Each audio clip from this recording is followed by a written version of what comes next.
Институтот за стандардизација е единствено национално тело за стандардизација кој ги представува националните интереси во меѓународните, европските и регионалните организации за стандардизација. Значи, институтот ги подготвува и усвојува интернационалните, европските, национални стандарди. Како? Тоа ќе објаснам. Значи, имаме во институтот е поделен на 32 технички комитета.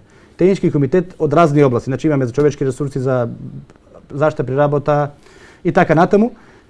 Од вработените, делот на вработените, значи се технички секретари, а учествува, може да биде член било кој. Значи, од стопанството, од приватниот сектор, значи може да биде член и приватно лице или физичко лице. Тие ги усвојуваат стандардите, ги ревидираат и ги прилагодуваат према нашите услови, значи према нашиот пазар кој треба да биде задоволен по тој стандард.